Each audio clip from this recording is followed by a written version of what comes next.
இனிய மாலை வணக்கம். சூரியோதயம் sunrise செய்திப்பாகம் 245 Nakulavathi Thillaithevan London Denmark செய்திகள்.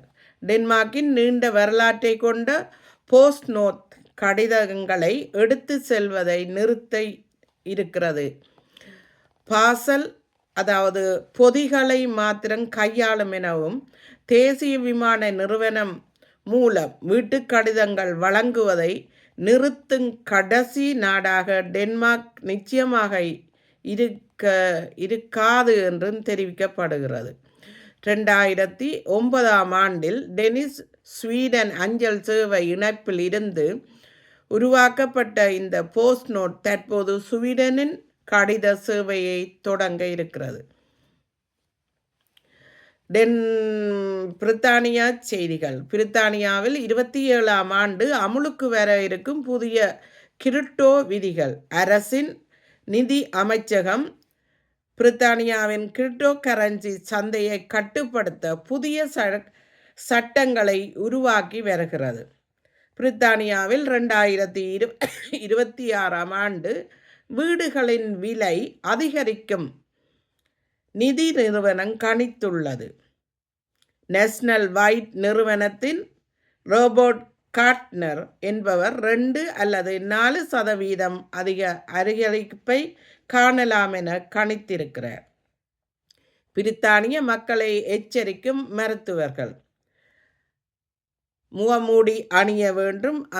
வைரஸ் தொற்று பரவாமல் இருப்பதற்காக அவர்கள் தடுப்பூசியை போட வேண்டும் என்றும், சென்ற வாரத்தில் 55% காய்ச்சல் வைரஸ் தொற்றாளர்கள் வைத்தியசாலையில் அனுமதிக்கப்பட்டிருக்கிறார்கள் என்று மருத்துவர்கள் தெரிவிக்கிறார்கள். 2660 பேர் மருத்துவமனையில் அனுமதிக்கப்பட்டிருந்தார்கள் என தேசிய சுகாதார சேவை அறிவித்துள்ளது. பூமியின் மிக தூரம் ஒன்றில் பணிபுரியும் குழுவுக்கு கதையை பார்த்து வியந்த பிறகு மன்னர் சார்ல்ஸ் தபால் பெட்டியை அனுப்பியுள்ளார். கிறிஸ்மஸ் சரியான நேரத்தில் அண்டார்டிகாவில் உள்ள விஞ்ஞானிகளுக்கு மன்னர் 3ஆம் சார்ல்ஸ் அவர்கள் சிறப்பு ராயல் மெயில் தபால் பெட்டியை அனுப்பியுள்ளார். லண்டனில் 2026ஆம் ஆண்டில் ரயில் கட்டணங்கள் உயரும் எனவும் சாதிகான் மேயர் 2026ஆம் ஆண்டு TfL குழாய் ரயில் சேவை மற்றும் ரயில் கட்டணங்கள் உயர்வை உறுதிப்படுத்தி இருக்கிறார். இந்த ரயில் நெட்வொர்க்கின் வரையறுக்கப்பட்ட உயர்வு நிதியை சார்ந்த திட்டங்களை வெளிப்படுத்தும் என்று தெரிவித்திருக்கிறார். முன்னாள் இராணுவ முகாம் ஒன்றில் 540 ஆண் புகலிட கோரிக்கையாளர்களை தங்க வைக்கும் உள்துறை அலுவலகத்தின் திட்டத்துக்கு எதிர்த்து நூற்றுக்கணக்கான மக்கள் ஆர்ப்பாட்ட பேரணியை நடத்தியிருக்கிறார்கள். இது 6வது பேரணியாகும். லண்டன் கெட்விக் விமான நிலையத்தில் அதிகரிக்க உள்ள கட்டணம்.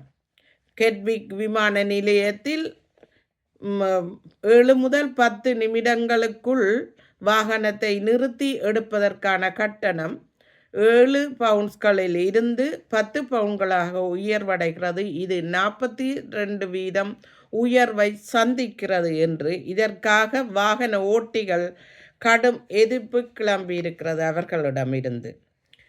25/12 அன்றைய தினம் லண்டனை வெள்ளப்பனி அலங்கரிக்கும் என்று வானிலை அறிக்கை தெரிவித்திருக்கிறது. அதாவது அன்றைய நாட்களில் கடும் பனியாக இருக்கும் என்றும் மழை பெய்யும் எனவும் ஸ்கொட்லாந்தில் அதிக பனிப்பொழிவை காணலாம் என்றும் இந்த வானிலை அறிக்கை தெரிவித்திருக்கிறது.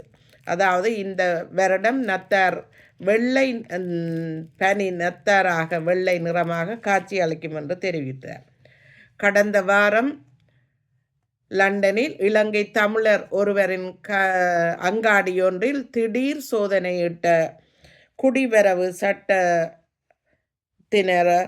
அவர்களினால், அதாவது இந்த நாட்டு விசா பத்திரம் இல்லாதது பணிபுரிந்ததற்காக அந்த அங்காடி உரிமையாளருக்கு 45,000 பவுன்கள் அபராதமும் அந்த அங்காடியின் உரிமமும் ரத்து செய்யப்படுகிறது. இப்போது குடிவரவு சட்டம் அமுலாக்கத்தினால் பல அங்காடிகள் திடீர் சோதனையிடப்பட்டு பணியாளர்கள் கைது செய்யப்பட்டு வருகிறார்கள். நன்றி, வணக்கம்.